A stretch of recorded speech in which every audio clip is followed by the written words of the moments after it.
네, 최고위원 양양자입니다. 지난 대선 선거운동부터 전당대 순회연설을 거쳐 오늘 아침 대구 상공회의소와 이곳 경산 산업단지 관리공단까지 약 5개월 동안 대구 경북의 기업계와 산업계 분들을 두루 만났습니다.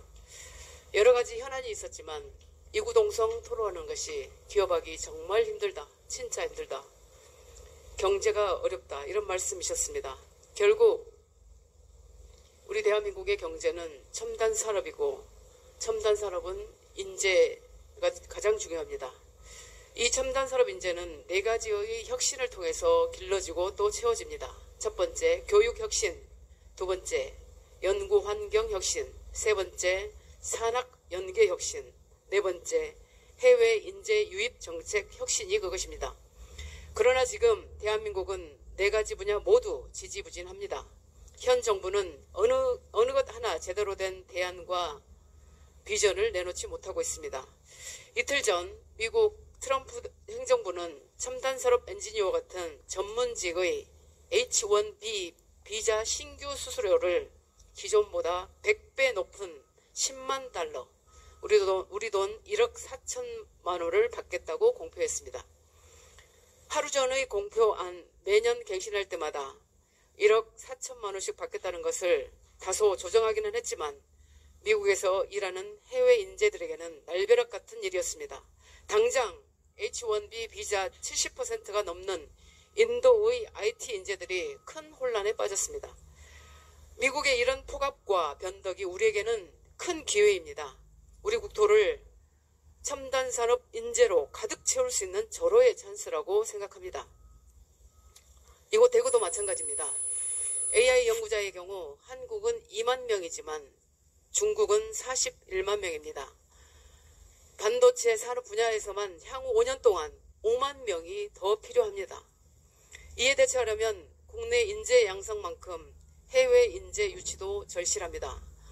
최근 대구의 한 기업이 떠나는 상황을 봤습니다. 가장 중요한 블랭크 웨이퍼를 만드는 회사인데 대구에서 그 기업 하나가 떠나는 것이 얼마나 산업 생태계를 무너뜨리는가를 우리 눈으로 똑똑히 보고 있습니다. 우리 한국의 정책은 미국만큼이나 벽이 높습니다. 정부 R&D 과제의 경우 외국 연구원 비율이 최대 30%로 제한됩니다. 외국인 채용을 높일 수 있는 세제 혜택과 인센티브, 자녀 교육 지원 등 유인책도 턱없이 부족합니다. 정부가 시행 중인 K-테크 패스의 경우 개인 지원에만 국한됩니다. 따라서 정부는 당장 외국인 연구원 고용 제한도 늘리고 세금 감면과 인센티브, 자녀 교육 지원 등을 늘려야 합니다. K-테크 패스 지원도 조직 단위로 바꾸는 과감한 혁신이 필요합니다. 또한 K-디아스포라와 같은 재외 한인 우수 청소년들을 고국의 첨단 산업 인재로 키울 방법도 강구해야 합니다.